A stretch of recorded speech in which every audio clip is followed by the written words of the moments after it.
I tell people Jesus sets us free. I say it with conviction because I believe it. I've seen it happen. I've watched people walk out of darkness and into light.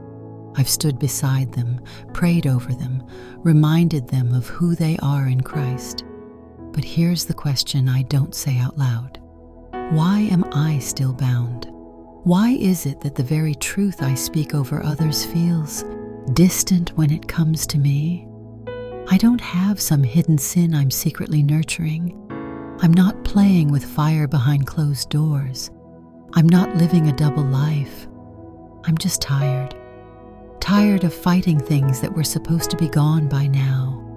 Tired of pretending I'm always okay because I'm the one others look up to. I preach about freedom, but I go home and wrestle with anxiety that grips my chest like chains. I talk about healing, but I can't seem to forgive myself for things I know God already has. I remind others they're not alone. And yet some nights, I feel like even God has gone quiet. What do you do when the truth you teach doesn't seem to set you free? Paul once wrote about a thorn in the flesh.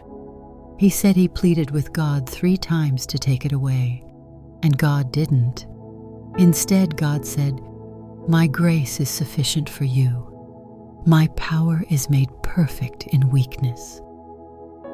Paul, the apostle, the miracle worker, the man who saw heaven, still carried something that felt like bondage. And God didn't remove it. He used it. Maybe what I call bondage is the very space where God is keeping me soft, dependent, human. I help people, but I can't always help myself. I carry others' burdens, but mine stay hidden. I sing songs of deliverance, but some nights I wonder if I'm just performing. It's easy to declare that Jesus breaks chains when yours are invisible. But what about the chains in your mind? The inner critic that never sleeps? The shame that clings even after confession? The fear that wakes you up at 2 a.m. whispering, "You'll never really be free, you're just pretending." No one sees those. There's no altar call for the kind of torment that wears a smile in public. So we keep going, doing the work, saying the words, while something in us waits, longs, for the very freedom we help others find. I don't doubt God. I just don't understand why He lets this stay. If Jesus said, "Whom the Son sets free is free indeed," then why do I still feel like a prisoner in my own mind? Am I doing something wrong? Did I miss a step in the process? Or is this just part of the road no one preaches about? Because I've been to every conference. I've read every verse. I've rebuked, renounced, surrendered, and worshipped through the pain, and still some chains don't fall. Not because God isn't able, but maybe because He's doing something I don't see. I remember Jesus at Gethsemane, crying, sweating blood, begging the Father, if there's any other way, the Son of God, crying out for another way. But there wasn't one. There was only the cross. And in that moment, Jesus wasn't less holy. He wasn't less faithful. He wasn't less obedient. He was just honest, in agony, fully surrendered, but still asking. If even Jesus cried out in weakness, maybe I'm not failing when I do the same. What if my chains don't mean I'm faithless? What if they just mean I'm still in process? Maybe freedom doesn't always look like walking out of a prison. Maybe sometimes it looks like learning to breathe inside it until the walls fall in God's timing, not mine. And maybe, just maybe, the people I help aren't drawn to my strength, but to my scars. Because nothing speaks louder than someone who says, "I'm still waiting for freedom too, but I haven't stopped walking." There's a strange kind of guilt that comes with being in ministry. When you're the one who's secretly hurting, you walk into the room and everyone expects power, peace, answers.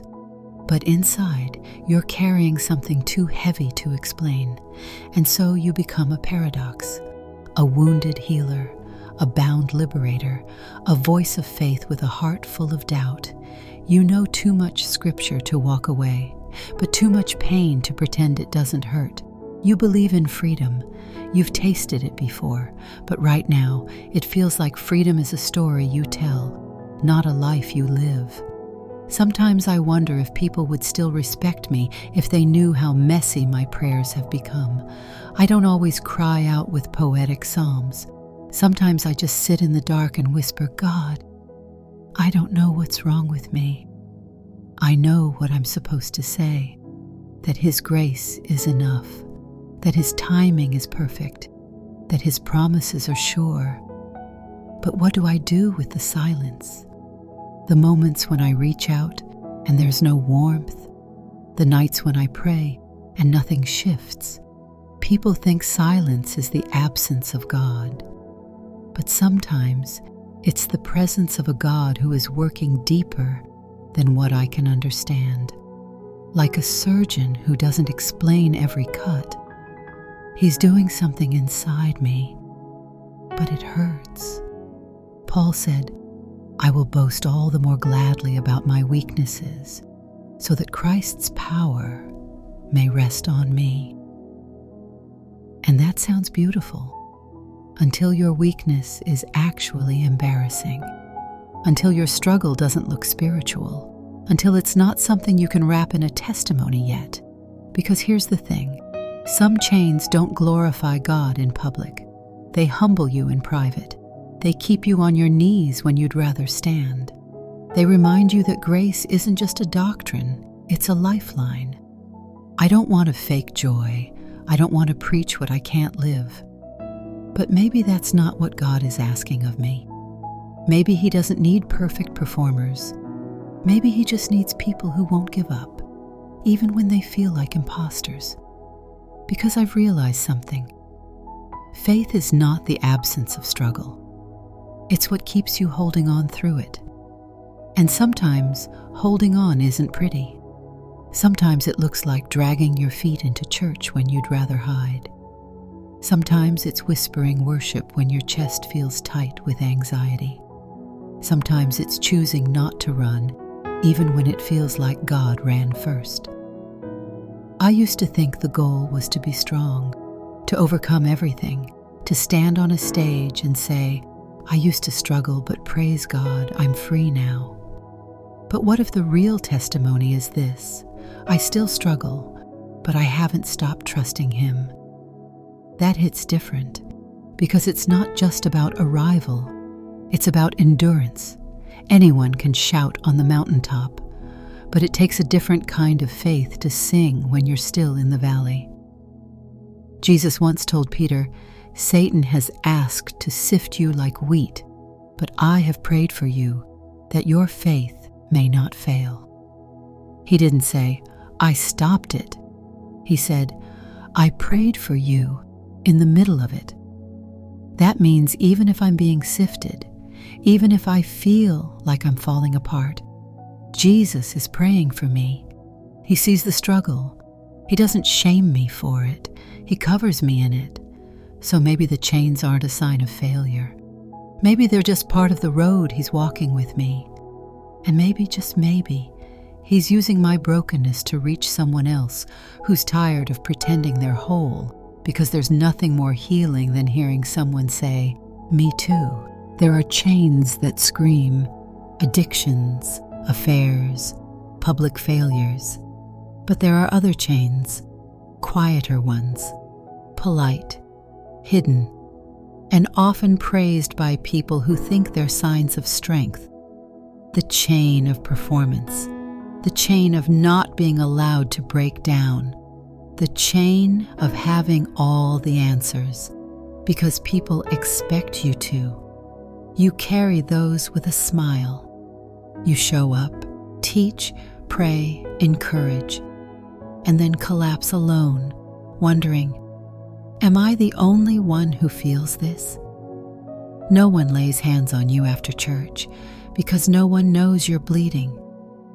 They think you're solid, steady, untouchable. But inside, there's a war, and not with sin, not with rebellion, with shame, with fatigue, with the voice that whispers, "You're not really free. You're just faking it better than others." There's a moment in the Gospels that never leaves me. After the resurrection, Jesus appears to the disciples. They're terrified, confused, until he shows them his scars. His scars. He could have appeared glowing and flawless, but instead, he let them see the holes, the wounds, not fresh, but not erased. And it hit me. Resurrection doesn't remove scars, it redeems them. Jesus didn't hide what he'd been through.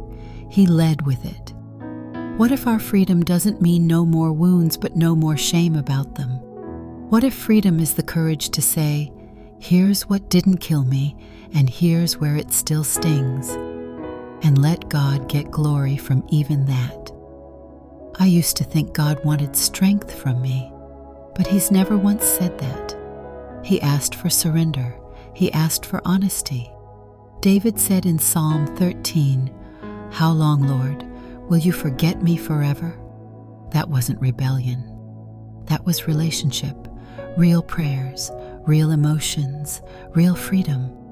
Because freedom isn't a place you arrive at. It's a person you walk with, sometimes limping, sometimes crawling, sometimes with tears in your throat and worship in your hands. There are days I want to quit, not because I don't believe, but because I do. And yet I still feel bound. And it messes with you, because the theology says you're free, the doctrine says you're healed, the songs say the chains are gone. But what do you do when your reality disagrees? You start to wonder, is it me? Did I do something wrong? Did I miss a step?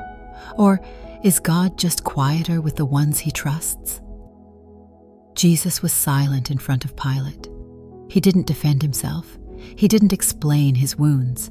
He let the injustice play out because something greater was happening. Maybe that's where I am, where you are. Not abandoned, not disqualified, just not understood yet. Because the victory God is working in you may not be for this season. It may be for someone else's breakthrough later.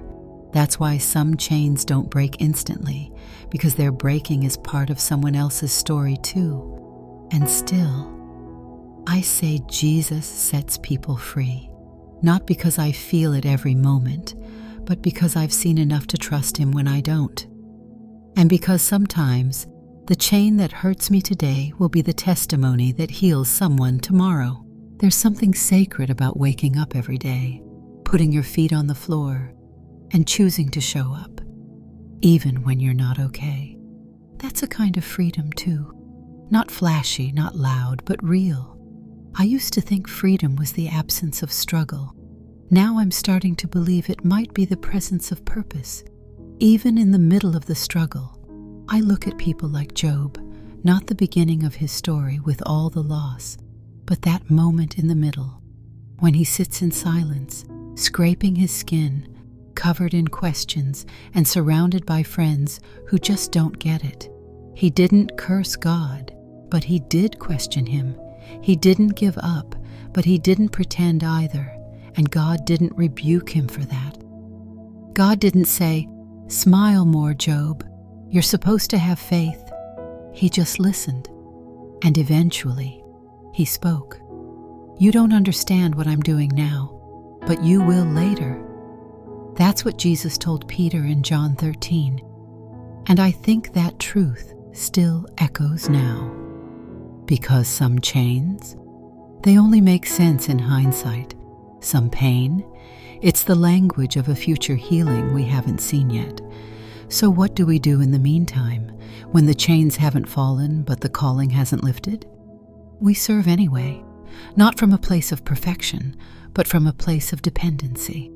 We stop trying to be heroes and start being humans, fully flawed, fully aware that we're not the answer, but we know who is.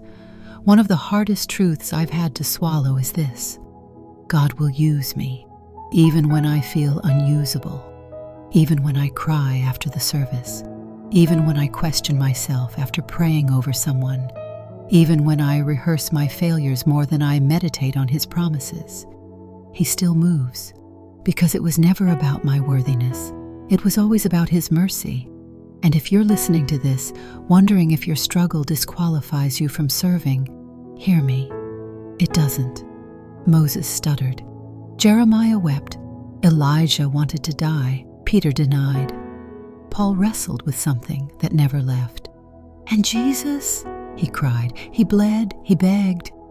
But they all kept walking. They didn't quit. So maybe you feel like a hypocrite sometimes because you say God sets people free, but you're still dragging invisible chains behind you. That's not hypocrisy. That's honesty. That's the cross. It's the tension between the already and the not yet, between the promise and the process.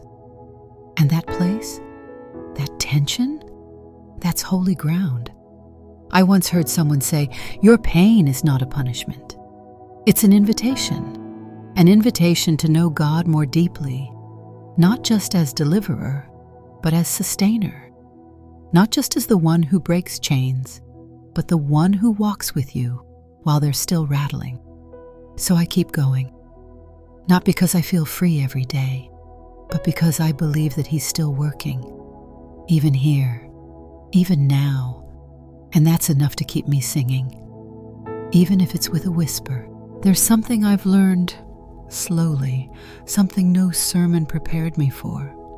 It's this: God trusts me enough to let me stay weak, not because He wants me to suffer, but because He wants me to need Him, not just once, not just at salvation, every day, every hour. It's humbling to admit, but maybe the part of me that still feels bound isn't an obstacle to my calling. Maybe it's the way God keeps me close. I've known seasons of victory.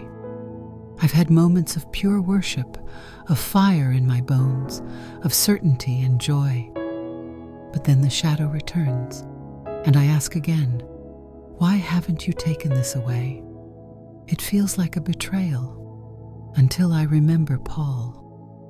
He begged God 3 times to take the thorn away, and God didn't say yes. He said something better. My grace is sufficient for you. My power is made perfect in weakness. That verse isn't just poetic, it's prophetic. It means the very thing I'm asking God to remove might be the thing He's using to reveal Himself to me. That's hard to accept when you're exhausted, when you've cried out again and again, and nothing changes. But there's a quiet kind of strength in staying at the altar after the miracle doesn't come, in still calling Him Father when all your prayers are still floating unanswered.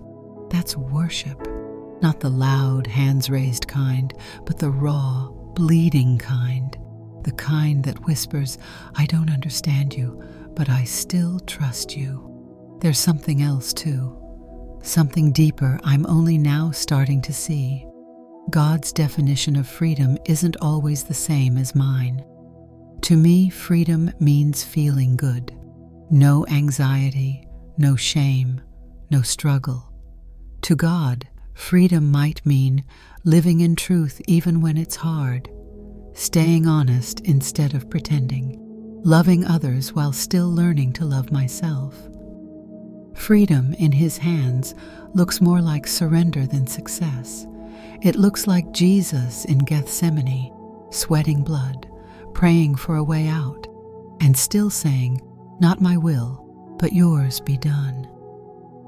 That's freedom too, the kind that doesn't depend on how I feel, but on who I belong to. There are moments I wish I could skip the middle, fast forward through the pain, land at the testimony without the breakdown.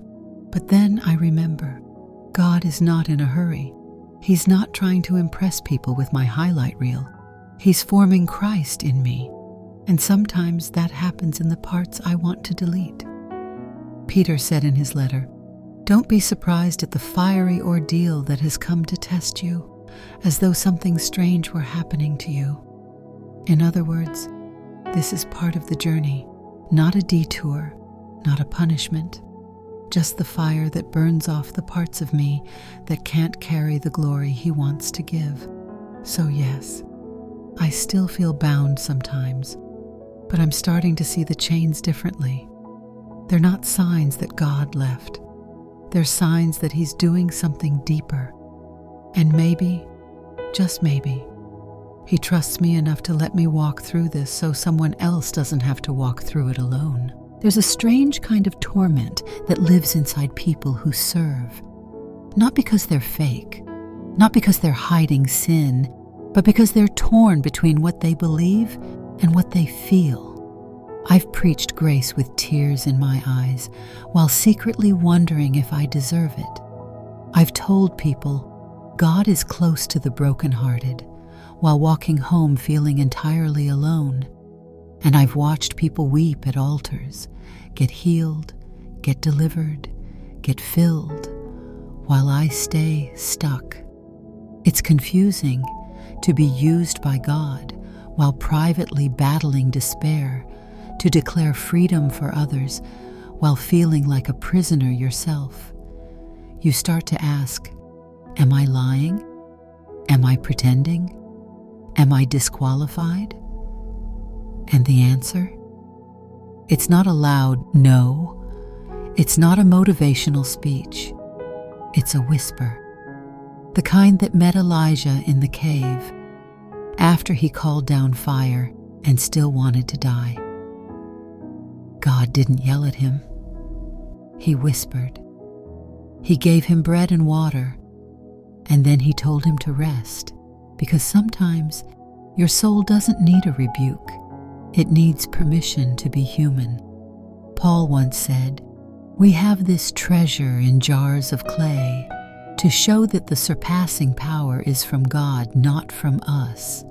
We quote that a lot, but we forget what that means. It means we leak, we crack. We don't carry glory in perfection. We carry it in brokenness. And sometimes the sermons we preach, they're not our victory speeches. They're our lifelines. We preach what we need, not just what we know. And there's no shame in that. I've started to believe that God isn't ashamed of our disconnect. He's not panicking because your mouth is ahead of your heart. He's not disappointed that you're still becoming the thing you preach. He's patient, so patient. He called Peter the rock long before Peter was stable. He chose David as king while David was still chasing sheep. And He's not waiting for you to catch up to the words you speak. He's forming you through them. But here's the hard part. When the chain is still heavy and you're leading others into freedom, the temptation is to fake it, to smile through it, to bury your questions beneath polished prayers. And that's the real danger. Not being bound, but being silent. Because shame thrives in secrecy. And when we let ministry become performance, we suffocate under the weight of our own image. But the gospel was never about image. It's about light. Light in the darkness, truth in the broken places. And Jesus never asked you to be a lighthouse. He asked you to be a lamp, carrying just enough flame for the next step, even if you're limping. So if you're still bound in places you haven't told anyone about, if you cry after you teach, or wrestle after you pray, or collapse after you serve, you're not alone.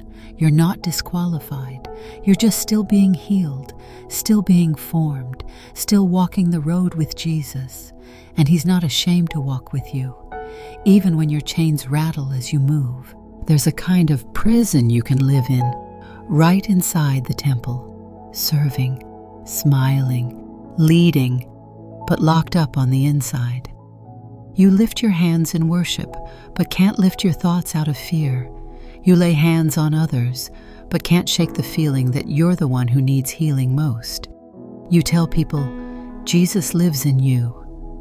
But some days you wonder, then why do I still feel haunted? Let's just say it plainly. It's possible to be saved and still feel stuck. Possible to be filled with the Spirit and still feel hollow in places. That doesn't mean Jesus left. It doesn't mean you failed.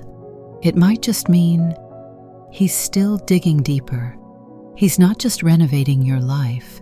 He's rebuilding your soul. And rebuilding is messy. I used to be ashamed of how broken I felt. I thought the doubts, the weakness, the anxiety meant I hadn't prayed enough, that I hadn't surrendered fully, that I was the problem. But I was wrong, because even Paul, after all his miracles and revelations, still said, I do the things I don't want to do, and the things I want to do, I don't. He didn't hide it. He didn't mask it with spiritual language. He called it what it was, a war inside. And you know what? Jesus didn't walk away from Paul. He didn't say, you're too messy for me. He stayed. Because Jesus doesn't run from dark places. He enters them. He walked into tombs, into storms, into rooms full of fear. And He still walks into our silent battles today. So maybe the reason you still feel bound isn't because God's ignoring you, but because He's closer than ever.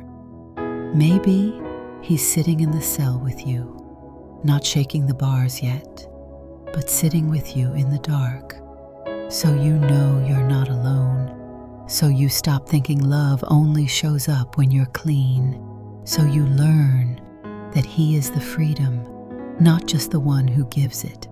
Sometimes He doesn't start by breaking chains. He starts by breaking lies. The lie that you're disqualified. The lie that your calling is void. The lie that if you were stronger, you wouldn't feel this way. No. You feel this way because you care, because you're still soft, because the war is proof that you're alive. And Jesus never asked you to be strong without Him. He just asked you to stay close. I think of Peter again, the one who walked on water and sank, the one who saw glory and still denied Jesus, the one who said, I'll die with you, and then cursed to save himself. Jesus didn't say, that's it, I'm done. He made breakfast for him. He cooked for the man who failed him, because love doesn't leave. So maybe right now, you're sitting in the wreckage of your own expectations. You thought you'd be further by now, stronger, freer. But here's the truth. Your chains don't scare Jesus. Your tears don't repel Him. Your stuckness doesn't cancel your story. In fact, it might be the very place He's writing His most tender chapter. The prison is not the end.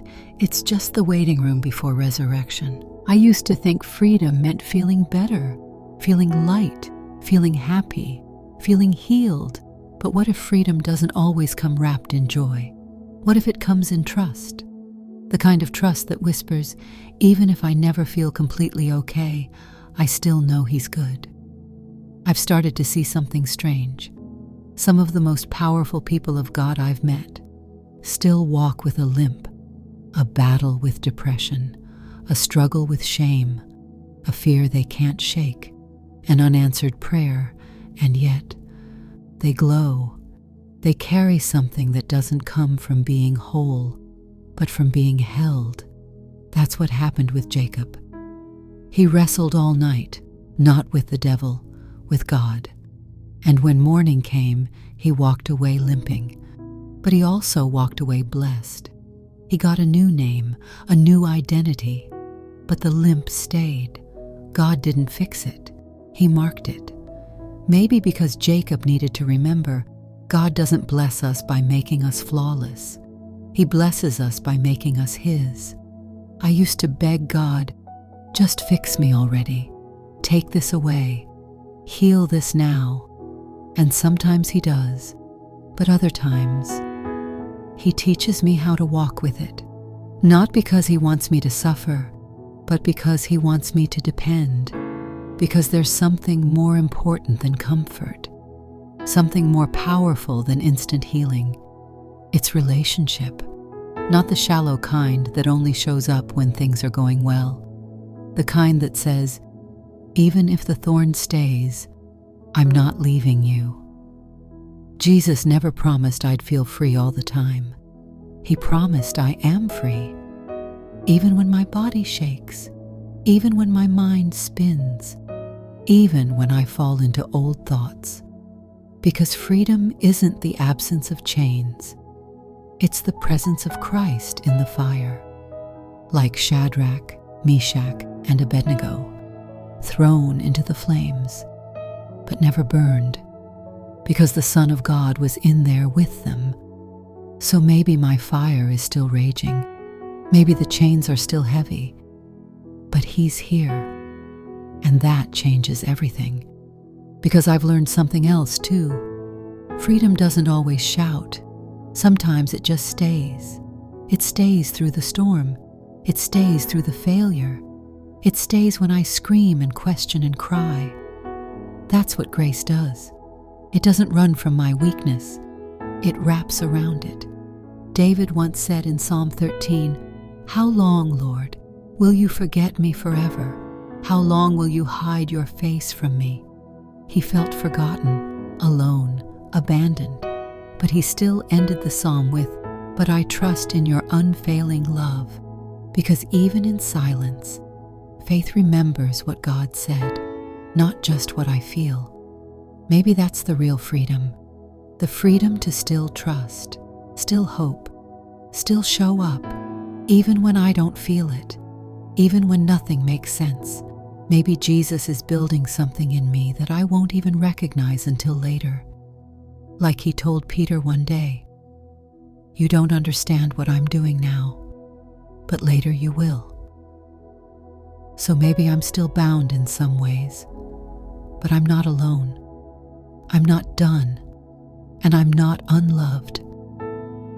Jesus is still here, and maybe freedom starts with believing that's enough. Maybe this isn't about chains at all. Maybe the question isn't, why am I still bound? But what if I've mistaken healing for wholeness, and wholeness for usefulness, and usefulness for worth? Because somewhere along the line, I believed the lie that to be used by God, I had to be perfect for Him, that if I was still bleeding, I couldn't be trusted, that if I was still doubting, I must be faking, that if I was still hurting, I wasn't holy enough. But then I remember, Jesus didn't ask Peter to be healed before feeding His sheep. He restored him with the pain still fresh on his lips. He didn't wait for Paul to forget who he was before giving him the message of grace. And He didn't yank the thorn from Paul's side. He simply said, "My grace is sufficient." Not because pain is good, but because grace is stronger. Maybe I've been measuring my spiritual life with the wrong scale. Not am I free, but am I following? Not am I whole, but am I willing? Because maybe the strength of my faith isn't proven by how light I feel, but by how faithful I stay. Even when the weight remains, there are parts of me that still ache, still question, still stumble, and yet somehow God still shows up, still uses me, still calls me His.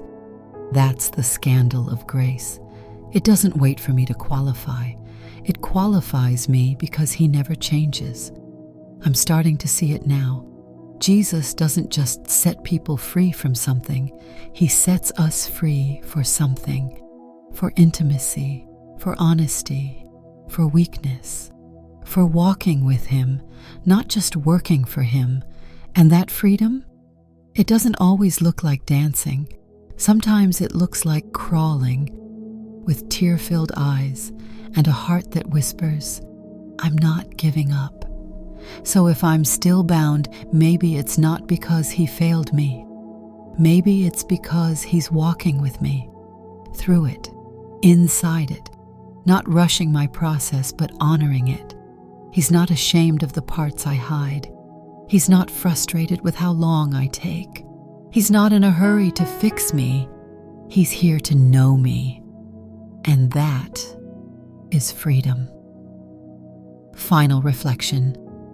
If you feel like a prisoner holding the key, if you keep preaching a freedom you haven't fully tasted, if you wonder why chains still rattle inside you, please know this: you're not a fraud.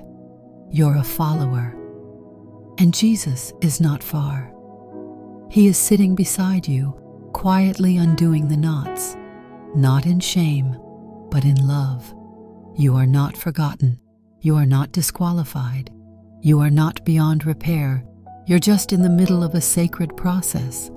And when it's finished, you won't just be free. You'll be more like Him.